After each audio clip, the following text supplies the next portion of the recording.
Hello and welcome to Making Sales Social Live. If you are in the United States, you might be celebrating Memorial Day today. And so I'm here on my own. Bryn Tillman, Stan, and Bob are enjoying the amazing Monday off. I'm here to talk about a subject that is really bubbling to the top in almost every conversation that I have with sales leaders today, which is, the sales team is shrinking, but our number isn't. So let's just talk about a little bit about what I'm hearing. And other sales leaders that I talk to are hearing similar things. First, it's amazing how the shift in AI has absolutely changed how sales teams are hiring and scaling and laying off and minimizing, along with a challenging economy that most of us are feeling.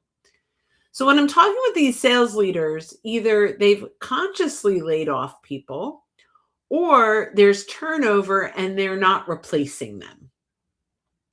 However, the number never changes. The goal that's set for that sales team to achieve is the same regardless of the number of salespeople that are executing on that. So it really is this very strange dynamic that the sales leader has to balance with the team. Because not only do they have to make that number, they can't burn out the actual people that they have working. So just saying to their sales team, let's increase our activity by 30% to make up for the gap, that's actually going to harm your motivation, the loyalty, the trust, the credibility with your sales reps. And quite honestly, the ones that you have will start to look at other opportunities.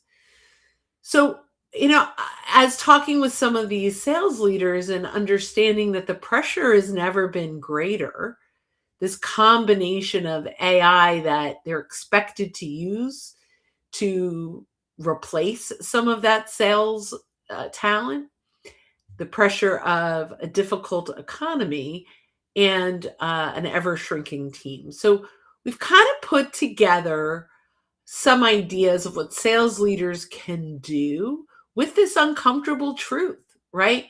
It's something that they have to handle, but they're struggling. So, my first thought is stop trying to do the same things with fewer people, right? As I mentioned, the instinct is to compensate with volume.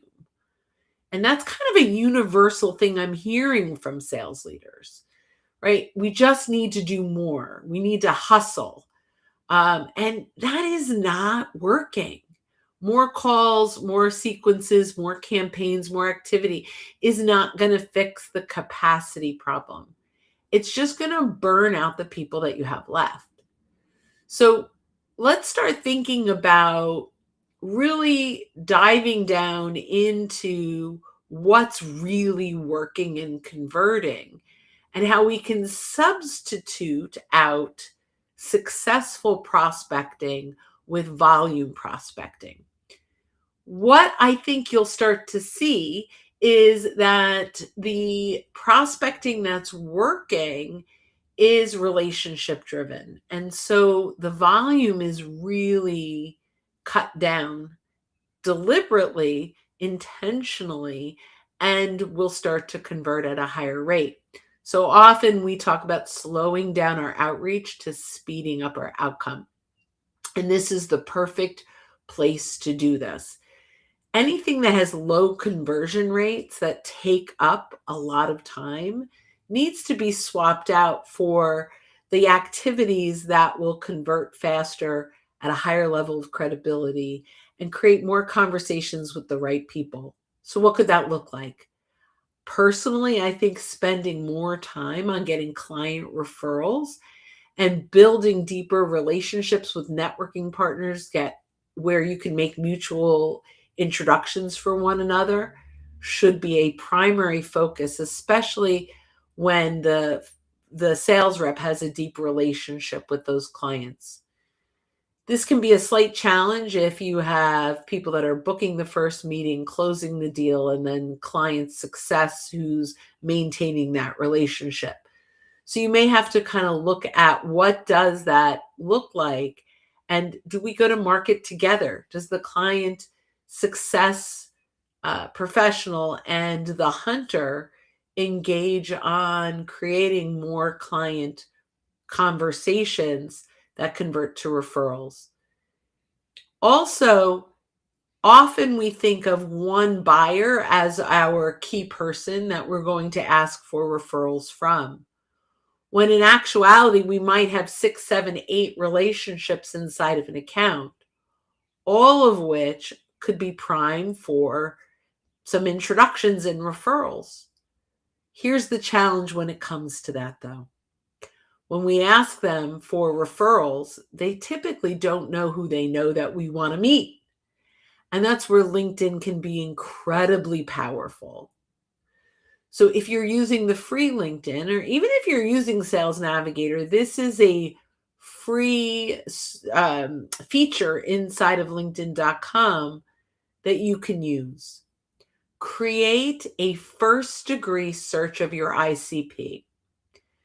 You can create the titles in a Boolean search in the title, in the subject line, or in the search field. Hit enter, and then we want to go to all filters. And from there, we want to create first degree, all the industries you serve, the locations you serve, and really mine your first degree connections down to the exact ICP, or as close to the ICP as you can. What's interesting is that that URL now is universal. You can take that URL and share it with your clients and your networking partners. And when they click through it, they will see their first degree connections of the people that you want to meet. Yes, it takes a little bit of time. It takes a little bit of time to set up the appointment with them, to share that link with them, to ask them to share their screen and review the names of the people they know that you want to meet. But once you do that, you will likely get 3 or 4 or 5 meaningful connections, potentially introductions, if not that, permission to name drop your clients. And then ultimately, we are going to have a much fuller pipeline of new opportunities that came in through our warm market. The next thing I think we should do is really download all of our folks in our CRM, everyone that we've worked with over maybe the last 2 years, and start to see, have they switched jobs? Are there people that have bought from us that are now in a new role in a new company where we might be able to be brought in there? This is a powerful way to leverage our data. LinkedIn tells us on average there's a 20% turnover year over year, generally. That means 1 out of 5 of the people that we worked with last year are likely at a new company this year. And while LinkedIn will show us job changes, if we leverage literally the exact names of the people that we worked with, that we closed business with last year, to identify where they are today, we can start conversations with people that have already bought from us that are in a new role. Another one, if you have Sales Navigator for your team and you're not leveraging TeamLink Extend, you are really missing an opportunity. And almost every organization that I work with that has TeamLink Extend, even with companies with 100 or 200 Sales Navigator licenses, they're not leveraging this feature, and likely because LinkedIn isn't talking to them about it. So what is TeamLink Extend? TeamLink Extend is a complimentary license up to, in most cases, 1,000 of them, that you can get your C-suite, your executive team, your board of directors even some of your strategic networking partners to opt in. And when you do, you can search your ICP by TeamLink Extend. So you don't have to pay for a Sales Navigator license for your sales reps to be able to search and filter all of your executives and your strategic partners' connections with one click. I cannot express how incredibly powerful TeamLink Extend is and how under-leveraged it is.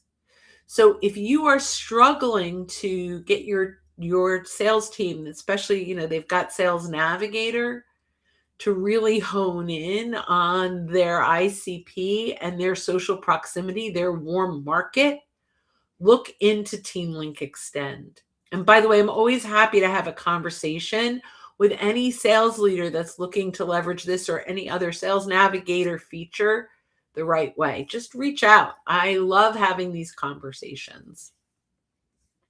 And lastly, I think that we need to start truly partnering in meaningful ways with our marketing team. Content does matter.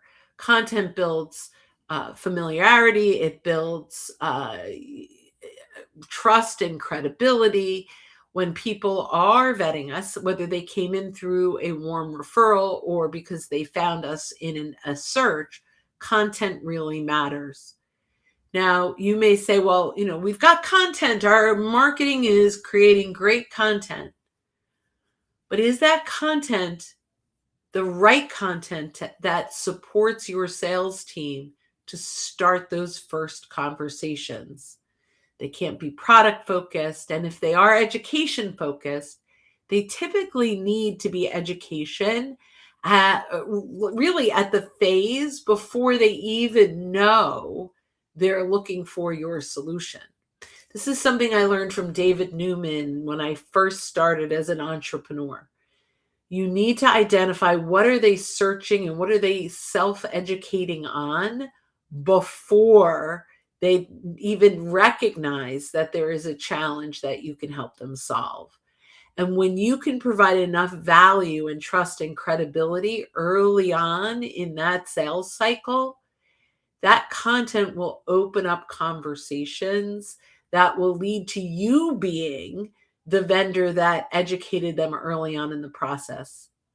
And Corporate Visions did a study a gajillion years ago. I don't really remember how long, but I would probably say maybe back in 2017, 2018. That really resonates with me. And my guess is it's even more than this. But typically the study is really based on how 72% of buyers choose the sales rep that was first to provide value and insights. That is a huge number, right? That means, 74%, right? So that is a big number. 74% of our buyers are making decisions on who they're going to work with based on who provided value early on in their search. So marketing, we have to make sure that we are building that content for our salespeople in a way that really converts for us. So this was, a little offshoot from what we typically talk about, which is deep LinkedIn insights, although we did throw in a couple of ideas in here. But here's the thing. We do have smaller teams and we do have the same or bigger budgets that we have to hit. And if we don't change what we're doing, and if we look at, we've got to do more of the same thing with less people, we're going to create a loser loop, right? That is going to burn out our sales reps. We're going to lose opportunities. And by the way, finding top talent right now is harder. You would think with layoffs, it's not. But what happens with layoffs is the weaker sales reps are looking for work. The stronger sales reps are still at the company. And you might be looking now, yes, that's true. I have my strong sales reps. Well, don't burn them out, because you want to keep them and you want to make sure that you are providing them with the tools and the KPIs and the guidance that allows them to leverage their social proximity and and great content to start more trust-based conversations without being salesy. So thank you so much for joining me on this Memorial Day. I am, and if you're listening in the podcast afterwards, I hope you had a good Memorial Day. And I hope you take this time to really think about what we can do to be much more effective for our sales reps, so that we are leveraging their talent to start better conversations with a higher level of credibility and trust, and ultimately leverage the value that we have in our talent to hit or even exceed those goals, which will make them more money, will make you more money, and will really create a loyalty because you are helping them succeed faster. Thanks so much for joining us on Making Sales Social Live. Please join us. We have lots of complimentary events at socialsaleslink.com/events. Once a month, we have a complimentary coaching session where you can come in the third Thursday of every month at 1 p.m. Eastern. We've got lots of trainings and lots of opportunities for you to leverage LinkedIn and trust-based selling, faster, stronger, better, and authentically you. Thanks for joining.